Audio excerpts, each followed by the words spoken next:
Hello বন্ধুরা, কেমন আছো? আশা করি ভালো আছো। আবারও নিয়ে চলে এলাম নতুন একটা ভিডিও। ভালো লাগলে লাইক কমেন্ট করবেন, আর সব বন্ধুদের কাছে ভিডিওটা পুরোপুরি শেয়ার করে দেবেন। পুরোপুরি ভিডিওটা দেখবেন, টেনে টেনে দেখবেন না, তাহলে কিছুই বুঝতে পারবেন না। যাই হোক, দেখতেই পাচ্ছ আমি এখানে পেঁয়াজকালি কেটে নিয়েছি। এই যে পেঁয়াজকালিগুলো ভালো করে কেটে ধুয়ে নিয়েছি। এবার আমি এখানে বেগুন আর আলু কেটে নিয়েছি। এটাকে ভালো করে ধুয়ে বেছে তুলে নিয়েছি, পাত্রের মধ্যে নিয়ে নিয়েছি। এখন আমি এটাকে এক সাইড করে রেখে দেবো। দ্বিতীয় এখানে দেখতেই পাচ্ছ বেগুন আছে, একটা গোটা একটা বেগুন দিয়েছি, বেশি বড় না, আবার মিডিয়াম সাইজ, আর বেশি ছোটও না। একটা বেগুন দিয়েছি, আর দুখানা আলু আছে এখানে। আর পেঁয়াজকালি তো কেটেই রেখেছি, দেখেছো তো। এবার পেঁয়াজকালিগুলো ভালো করে কেটে আমি ধুয়ে টুয়ে রেখে দিয়েছি। এবার এই সবজিগুলো আমি একসঙ্গে করে নেব। যেটি হোক, আমি এখন তাড়াতাড়ি করে কড়াই বসিয়ে দিয়েছি। কড়াইটাকে ভালো করে গরম করে নিতে হবে। এবার কড়াইটা আমার অলরেডি গরম হয়ে গেছে। আমি এখন কড়াইতে তেল দিয়েছি, তেলটাও গরম হয়ে গেছে। আমি এখন এক ফোঁটা কালো জিরে ফোড়ন দেব। বেশি মশলা দেবো না, যেটি হোক। কালো জিরে ফোড়ন দিয়ে আমি সবজিটা রান্না করব। আর নিরামিষ করতে গেলে এইভাবেই করবে, তো খেতে কিন্তু দারুণ লাগে। যাই হোক, আমি সবজিগুলো আগে দিয়ে দিলাম। আর দুখানা লঙ্কা দিয়েছি, আপনারা যেমন লঙ্কা খাবেন তেমন দেবেন, অসুবিধা নেই। আমরা লঙ্কাটা কমই দিয়েছি। যেটি হোক, সবজির ভিতরে লঙ্কা কম দেওয়াই ভালো। আর এমনি নিরামিষ সবজিতে লঙ্কা যত কম দেবে তাই এটা ভালো লাগবে খেতে। যাই হোক, এটাকে আমি ভালো করে কষাই করে নেবো। নিয়ে এবার আমি পেঁয়াজকালিগুলো কেটে রেখেছিলাম, সেটা আমি দিয়ে দিয়েছি। দিয়ে এটাকে ভালো করে নাড়াচাড়া দিতে হবে অলরেডি। আর জল যদি মনে করবেন দেবেন, তা হালকা করে অল্প করে দিতে পারবেন, সেটা এখন না, এই মুহূর্তে দেবেন না, একটু পরে দেবেন। আর যদি মনে করবেন না জল দেবো না, আমি তেলটা বেশি দিয়ে ভালো করে ভাজবো, সেটাও করতে পারো, অসুবিধা নেই। কিন্তু তেলটা বেশি দিলে পরে কী হবে বলো তো, মানে অনেকটা হয়ে যাবে, ছেপছেপে হয়ে যাবে। এর জন্য আমি তেলটা অল্প দিয়েছি, বেশি দিইনি। এবার আমি হলুদ দিয়ে দিচ্ছি।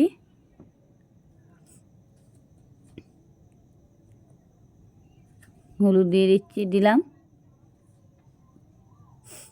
লবণ। হলুদটা আমি একবারে দিয়ে দেবো।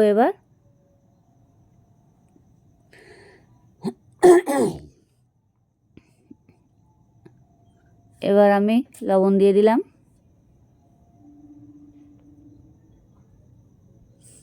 লবণটা অল্প করে দেবে, যেটি হোক সবজিটা পুরো একদম সেজে যাবে, অল্প একটু হয়ে যাবে, যার জন্য বেশি লবণ দেওয়া যাবে না, না হলে পুড়ে যাবে। পুড়ে গেলে তখন কোনো টেস্টই থাকবে না। যাই হোক, হালকা করে একটু চিনি দিয়ে দিলাম। হালকা করে অবশ্যই চিনিটা দেবেন। চিনিটা দিলে পরে কী হবে, অনেক সময় সবজির যে খার ভাবটা থাকে সেটা আর থাকবে না, তরকারির টেস্টটাই অন্যরকম লাগবে। যাই হোক, আমার যেটুকু দেওয়া হয়ে গেছে মশলা, বেশি কিছু দেওয়া নেই, লবণ আর হলুদ। এবার আমি তরকারিটাকে ভালো করে কষাই করে নেব। ভালো করে নাড়তে হবে, আবার তলা যাতে না লেগে যায় সেরকম বুঝে শুনে দেখবেন।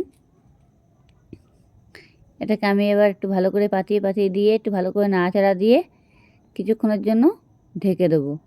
যেহেতু এখন আমি ঢাকছি না, এটাকে আমি ভালো করে নেড়ে চেড়ে নেই আগে, তারপরে ঢেকে দেবো। আর তরকারিতে যখন ফোড়ন দেবেন তখন পাঁচফোড়ন বলছি কেন, কালো জিরে ফোড়নটা অতি অবশ্যই দেবেন।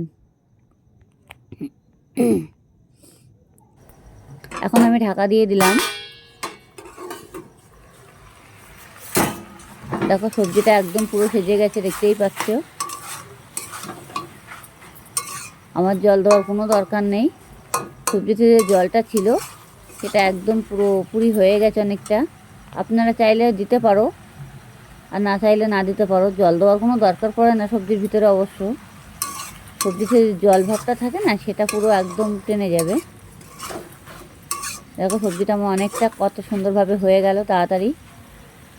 আর নিরামিষ সবজি, অনেক সময় নিরামিষ বলা যায় না, যেটি হোক এটা পেঁয়াজকালি দেওয়া আছে সেই কারণে এটা পেঁয়াজকালির জন্য নিরামিষ বলা যায় না।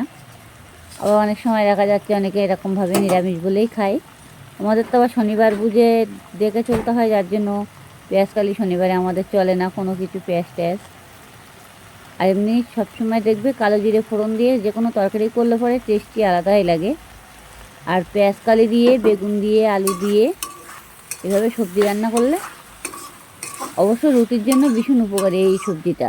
এত টেস্টি হয়, রুটি দিয়ে খেতে ভালো লাগে, ভাত দিয়েও ভালো লাগে। শুধু রুটিতে ভালো লাগে বললাম ভুল, কিন্তু ভাত দিয়েও ভালো লাগে। যাই হোক, দেখতেই পাচ্ছ আমার সবজিটা কিন্তু অনেকটা হয়েও গেছে। জল হয়ে গেছে।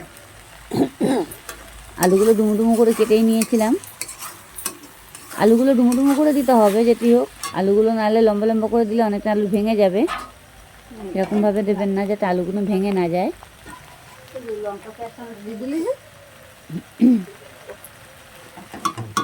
একটু ভালো করে নাড়াচাড়া দিতে হবে। অলরেডি সবজিটা হয়েও গেছে অনেকটা আমার, তখন কোনো জল ভাব নেই কিন্তু সবজির ভিতরে, দেখতেই পাচ্ছ, দেখেছো? একটু নাড়তে হবে আর কি, হয়ে যাওয়ার মতো একটু নাড়তে হবে, না হলে পুড়ে যাবে। আর এখন প্যাঁচতেলের দামে খুবই সস্তা হয়ে গেছে। প্যাঁচতেলে চাইলে আপনারা এইভাবে ঘরে বসে এই রেসিপি একবার করে দেখুন, তাহলে বুঝতেই পারবে সবজিটা কত টেস্টি হয় খেতে, অসাধারণ।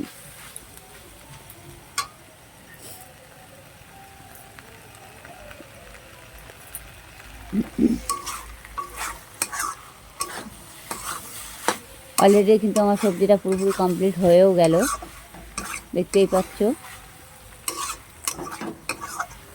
হয়ে যাওয়ার সময় একটু মানে লাগার ভাবটা থাকবে, যেটি হোক এটা বেগুন দেওয়া আছে তো সেই কারণে, কিন্তু একটু নাড়তে হবে।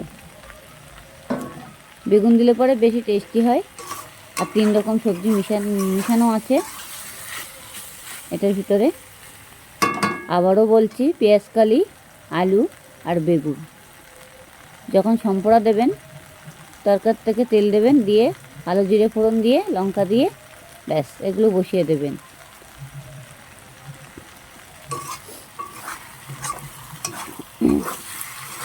এটা আমার পুরোপুরি অলরেডি হয়েও গেছে।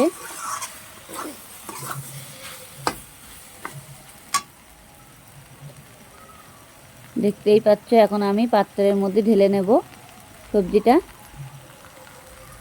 এই দেখো ঢেলে নিয়েছি। ভালো লাগলে লাইক কমেন্ট করতে ভুলবে না, কেমন?